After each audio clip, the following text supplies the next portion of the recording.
How was Rajji as a friend? Rajji as a friend was, I can say, in 30 years of my life in the film industry, I had only one friend. Real friend. The friend on whose shoulders you could cry, and he could cry on your shoulders. I couldn't get any other friend in 30 years better than Raj Kapoor. And when I say this, you can imagine, when I have no other friend in the industry. So he was the best. There were no moments of differences. Not particularly any moment of difference. We could, as a friend, we could quarrel sometime, and we could have a difference of opinion. But as far as the relationship is concerned, we never differed. The love always remained at the same degree and the same point. What did he expect of a friend? That he could share his moments of his life, maybe his personal life, maybe his family life, maybe his professional life, and that give and take equally with the friend. It was not that he had only one-way traffic. In life, it was two-way traffic. He was as good a giver as good a receiver. Can you give me any incident which shows how good a friend he could be? No, incidents, as I've told you, that there are thousands and thousands of incidents in our life that where we had a complete understanding of love and understanding and feel for each other, which was always the same. And we could share the moments, we could share our problems, we could share our happiness, we could share our professional problems, family problems, everything. How was it to be selected for Sangam? Sangam, he was the maker of the film, and he wanted, actually, it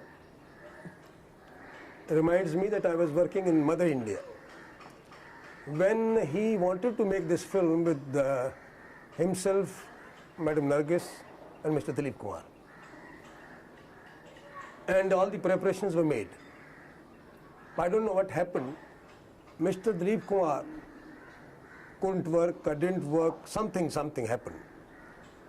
And I was working with Madam Nargis in Mother India. It was Madam Nargis who gave me the news that when Mr. Dilip Kumar has opted out, Mr. Raj Kapoor wants to make the picture with me. But Nargis ji refused. She said, I have refused because you are playing my son, so I can't play love scenes with you.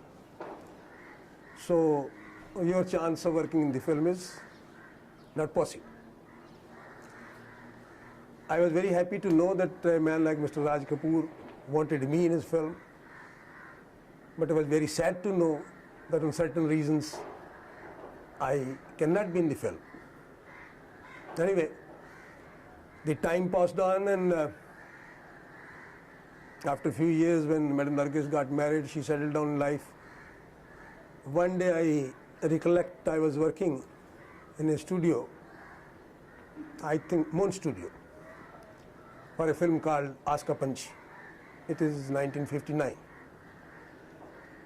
After my shot was over, I just walked out of the floor, and from the opposite floor, I saw Mr. Raj Kapoor walking out. He was shooting for his film, I think, Anadi. And we came face to face, we wished each other. I remember he sat down the bonnet of my car, and again he looked at me and smiled, and he said, should we make that film? Only this much he asked me. And I could understand what he means. I said, it's my player, please make it. And then he said, the evening after the pack-up, let's go to RK studio. We packed up about 7 o'clock in the evening. We together went to RK studio, to his famous cottage. And there we decided that we were going to make Sangam together. And we celebrated it also. He gave the news to his wife on telephone. I gave the news to my wife on telephone. And we are all very happy. And that's how it started. How did you celebrate? Celebrate as friends. We had good time. We had a couple of drinks together. And that's what it is. How would he be at the cottage? Would he get nostalgic? Would he go into memories? Was he a man who loved his past? Yes, he used to go to his back to his memories very often, but not with hurt and all that. He was the person who lived every moment of his life and enjoyed it. He used to be sad for certain friends who have gone, who have left him. Even you have seen in his own interviews, he says, my friends, my companions have gone and I am on the way. And today, we're very sorry that he also has gone. Did he cry very easily because he was very emotional? He was very emotional, but I don't say that he could cry very easily. But when he used to cry, he meant it. In Sangam, what did you think of your role, Gopal? It's not my thinking, it is the thinking of the people who saw the film and who appreciated it. Not here, all over the world. And I know it was a very pleasant joke between me and Raji. Wherever we used to go and people used to call my name first and shout my name first, and he used to say, look, everybody calls you, nobody calls my name. I said, the film is made by you, not by me.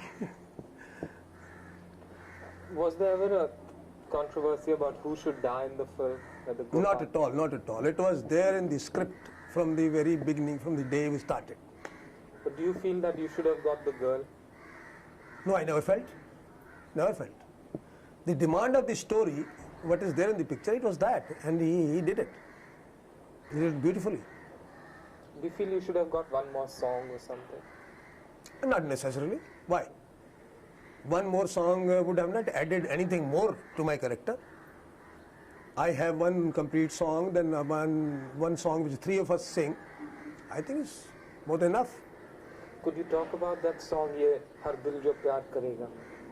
How was it done in a studio? What was it like? It was done in RK studio on the set, and the beauty of that song is, if you still want to see it, you see it, that every shot is taken is a triangle. Every shot is a triangle. Suppose I'm standing here, Vijayanti is standing here, Raj is standing there. And if he walks to her, she walks to me, I go to that place. Again, it makes a triangle. So it is done so beautifully, technically also, and performance-wise also.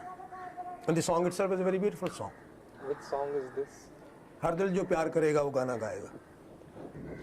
The song Dost Dost Na Raha. And that song we had a little discussion and controversy also, that because I felt that the statement of that song, Dost Dost Na Raha, Pyar Pyar Na Raha, As Zindagi Hame Tera Etebaar Na Raha, I felt it for the situation it was little contrived. Because he was singing that Dost Dost Na Raha, so I was the friend. How can you say Dost Dost Na Raha? Dost has given, friend has given his beloved to you. Pyar Pyar Na Raha, the woman you loved, she was married. So you got your love. As Zindagi Hame Tera Etebaar Na Raha. I thought, I told him, I said, I don't think this is a perfect, shikwa, a claim of yours for this situation. But he said, no, let me picturize it and you see the effect. And he created the effect because there was in the screen the two antras and one mukhra of the song. And both the antras he has picturized on me and Vajanti Mara's affair shots. He has built up a montage of our relationship. So in that context, it became a very beautiful thing. Would you like to talk about Prem Patra Padkar? Prem Patra was my love song in the film, which was one of the most popular songs of the film, and it was very beautifully picturized. Not of today's style. If you recall or you want to see that song, then you will find only 4 to 5 shots of the entire film shot. There is one long shots. You're just walking through the gardens and trees and flowers, and I'm singing. That's all. There's no jumping jacks and no this filmy tricks and all that. But it looks so poetic, so realistic, so close to life. That was Mr. Raj Kapoor. Do you think he made running around trees into an art? I don't think that he made any films where they're running around the trees songs were there. He never liked this kind of things. His movements were very natural, very near to life. And that's why his films are accepted by any man, maybe of any walk of life, with wholeheartedly, you know. They used to welcome his films because the man could live near you. Did you go for the European shooting? Yeah. Even though you weren't required? No, I was required. I was required for a week, but I was there for 12 weeks because he will not leave me. He said, no, don't go. I alone, I feel I lost. So that is a friendship. So I remained with him all 12 weeks. What would you do after the shooting? Well, I used to go to the shooting every day with him, used to assist him, used to work with him in all the departments. If I'm acting, then I'm doing my job. Otherwise, I used to do other jobs. Maybe even carrying our batteries and camera and our sound machine. We all used to work, including Mr. Rajpur. We used to work like one unit, one family. And nobody had the complex of this that, oh, I'm a star, or he's a producer, or he's a director, and nothing like that. In Paris, would you go out? Yes, we used to go out every evening. We used to go out, all of us, the whole unit. We had a beautiful luxury bus which used to pick us up from the hotel in the morning to our locations, and then we come back, and then we all wash and change and dress up nicely and go to some clubs and restaurants and for nice food and nice time, all together. Did the failure of Mera Naam Joker shatter him? Of course, it shattered him definitely because not only financially, emotionally, he used to be in love with this film, and he used to feel that I am making the best film of my career, which I think he made. But somehow it didn't click at the box office, which gave him a big emotional jolt, financial jolt. So he was troubled for a little time. But again, he came out with flying colors. He immediately started Bobby, and you know, the whole world knows what happened. Could you mention the word Mera Naam Joker in this answer? I mean, Mera Naam Joker put him into a depression. How would he face it? Face it, he used to be very disturbed and sad that he tried to make a beautiful film. You can say, the biography of a joker who always makes people happy and laugh. But when his personal life, how morose and sad he is, what is his problems, and nobody in the world knows. And he did that job very well. And today, you will be surprised to know that Mera Naam Joker is one of the biggest box office hits being shown in this country. What was his greatest strength as a filmmaker?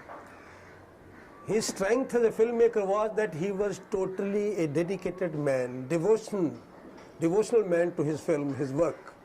He was sleeping, he was awake, he was eating, he was drinking, he was walking, he was talking, he was doing any damn thing.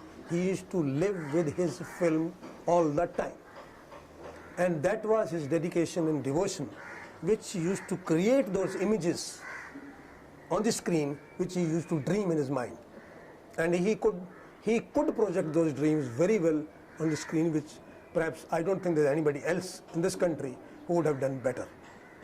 Do you know which kind of films he liked to see personally? Personally, he could see any kind of film. I know any kind of film he could see. But the only kind of film he could make was romanticism and human relationship. Beyond that, he never made the films.